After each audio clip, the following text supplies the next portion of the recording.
দশম শ্রেণীর প্রত্যেক ছাত্রছাত্রীকে সহজ পাঠ ইউটিউব চ্যানেলে স্বাগত জানাই। আজ আমরা দশম শ্রেণীর গণিতের অষ্টম অধ্যায় লম্ব বৃত্তাকার চোঙ থেকে কোষে দেখি 8-এর 17 নম্বর অঙ্কটা নিয়ে আলোচনা করব।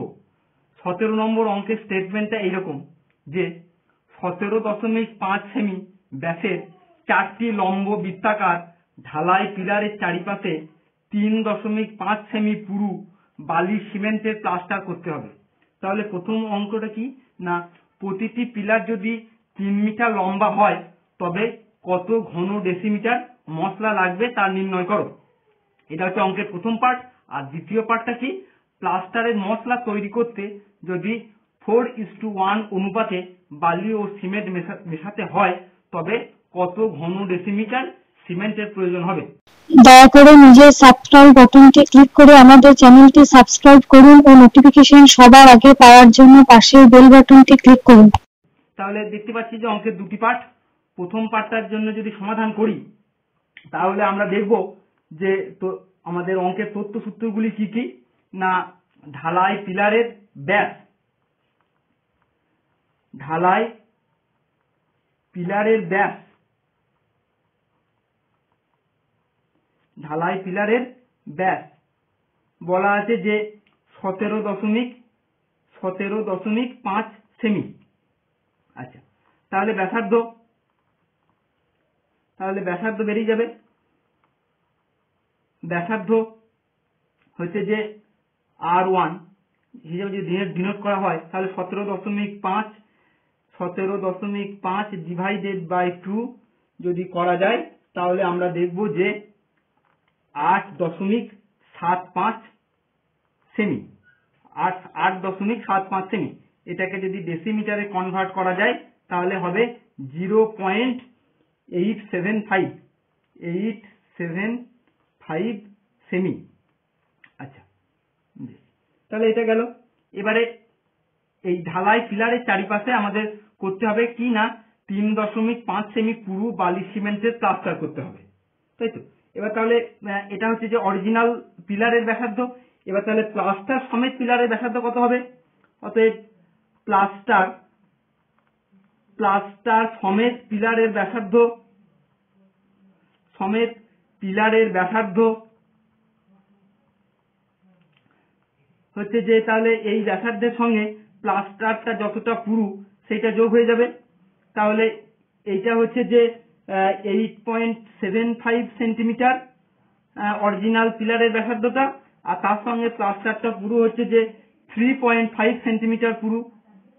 তাহলে প্লাস্টার সমেত পিলারের ব্যাসার্ধ হচ্ছে যে পিলারের ব্যাসার্ধ প্লাস প্লাস্টারটা যতটা পুরু, মানে হচ্ছে যে 3.5 সেমি। তাহলে প্লাস্টার সমেত পিলারের ব্যাসার্ধ হলো 8.75 প্লাস 3.5 ইজ ইকুয়াল টু হচ্ছে যে 12.25 সেমি। 12.25 সেমি। এটাকে যদি ডেসিমিটারে কনভার্ট করা যায় তাহলে দেখব যে 1.225 ডেসিমিটার হচ্ছে যে প্লাস্টার সমেত পিলারের ব্যাসার্ধ। এবারে তাহলে বলেছে যে আমাদের প্রথম অঙ্কের উত্তরটা চেয়েছে যে প্রতিটি পিলার যদি 3 মিটার লম্বা হয় তবে কত ঘন ডেসিমিটার মশলা করতে লাগবে। তাহলে 3 মিটার লম্বা, তাহলে উচ্চতা, পিলারের উচ্চতা এখানে দেওয়া আছে।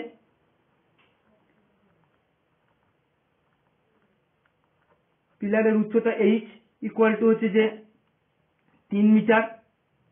এটাকে যদি ডেসিমিটারে কনভার্ট করা যায় তাহলে হচ্ছে যে 30 ডেসিমিটার। তাহলে 30 ডেসিমিটার তাহলে পিলারের উচ্চতা। আচ্ছা, তাহলে এবারে যেটা বের করতে হবে সেটা হচ্ছে যে কত ঘন ডেসিমিটার মশলা লাগবে। তাহলে প্লাস্টার সমেত পিলার থেকে যদি আমরা অরিজিনাল পিলার মানে আসল পিলারের আয়তন যদি বাদ দিয়ে দিই তাহলে বেরিয়ে যাবে যে প্লাস্টারের আয়তন, তাহলে কত ঘন ডেসিমিটার মশলা লাগবে সেটা বেরিয়ে যাবে। তাহলে এখানে বলা যায় যে অতএব প্লাস্টারের আয়তন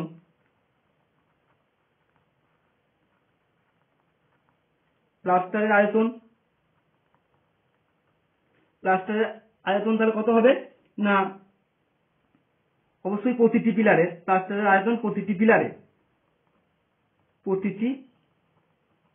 পিলারে তাহলে কত হবে না পাই r স্কয়ার h, মানে হচ্ছে যে যেটা হচ্ছে যে প্লাস্টার সমেত যেটা ব্যাসার্ধ R1, সেটা সেটা হচ্ছে যে R2, তাহলে হচ্ছে যে 1.225 এর স্কোয়ার পাই আর স্কোয়ার এইচ হচ্ছে যে 30 ডেসিমিটার। এটা হচ্ছে যে প্লাস্টার সমেত পিলার থেকে যদি অরিজিনাল পিলারটা বাদ দিয়ে দিই তাহলে অরিজিনাল পিলারের আয়তন কত না পাই আর স্কোয়ার, আর হচ্ছে এখানে হচ্ছে যে R1, তাহলে হচ্ছে যে 0.875 এর স্কোয়ার ইন্টু 30।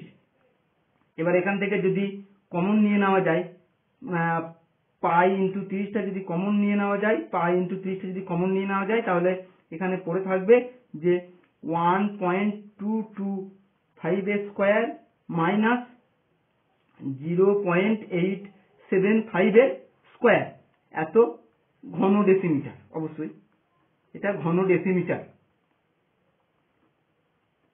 এটা হচ্ছে যে ঘন ডেসিমিটার।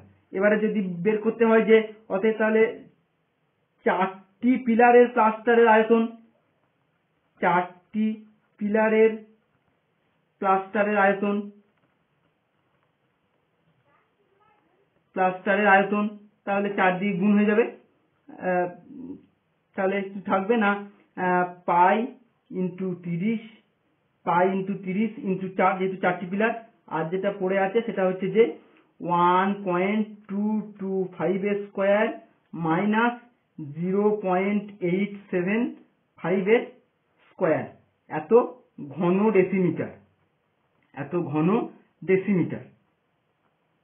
আচ্ছা, এবার যদি ক্যালকুলেশন যদি করা যায় তাহলে আমরা দেখব যে এখানে থাকলো যে পাই ইন্টু 30 ইন্টু 4, তাহলে এটা দেখতেই পাচ্ছ যে a স্কোয়ার মাইনাস বি স্কোয়ারের সূত্র পড়ে আছে, তাহলে a প্লাস বি, তাহলে 1.225 plus 0.875 a plus B into a minus B, 1.225 minus 0.875, এত ঘন ডেসিমিটার। তাহলে এবারে থাকলো যে পাই ইন্টু 30 ইন্টু 4, তাহলে এটা হবে যে যোগ করলে এটা দাঁড়াবে যে 2.1, আর এটা থেকে যদি বিয়োগ করা যায় তাহলে এটা দাঁড়াবে যে 0.35, এত ঘন ডেসিমিটার। আর এবার যদি পাইয়ের মানটা যদি বসিয়ে দেওয়া যায় 22/7 ইন্টু 30 ইন্টু 4, এবার যদি দশমিকগুলোকে যদি তুলে দেওয়া যায় তাহলে এটা হবে যে 21/10, এটা হবে যে 35, মানে হচ্ছে যে 35/100, এত ঘন ডেসিমিটার। আচ্ছা, এবার যদি ক্যালকুলেশন যদি করা যায় তাহলে দেখব যে 7×3=21, 10, এটা 3, তাহলে উপরে থাকলো যে 22 into 3 into 4 into 3 into 35 divided by 100, এটাকে ক্যালকুলেশন করলে দাঁড়াবে যে 277.2, এত ঘন ডেসিমিটার। তাহলে এটাই হচ্ছে যে এর আয়তন, প্লাস্টারের আয়তন। তাহলে আমরা উত্তর লিখে দিতে পারি যে অতএব 4টি পিলার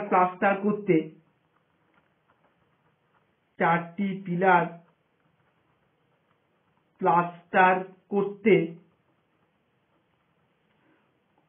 277.2 ঘন ডেসিমিটার মশলা লাগবে।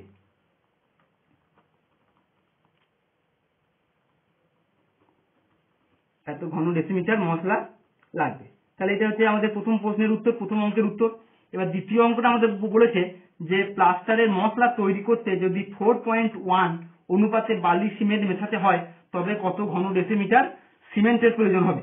তাহলে সিমেন্টের প্রয়োজন হবে, এবার আমরা ডাইরেক্ট বের করে নিতে পারি যে মশলায় সিমেন্টের প্রয়োজন,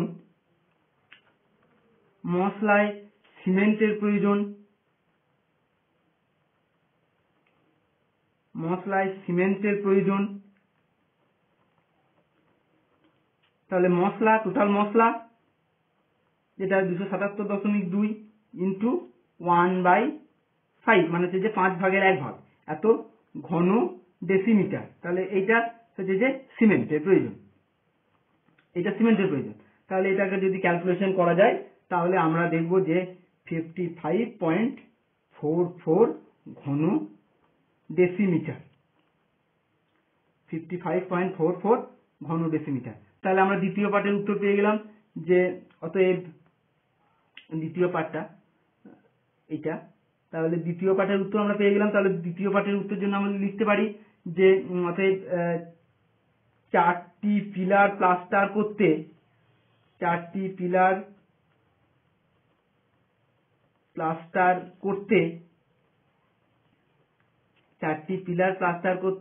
55.44 মানে 55.44 ঘন ডেসিমিটার এত ঘন ডেসিমি সিমেন্টের প্রয়োজন হবে।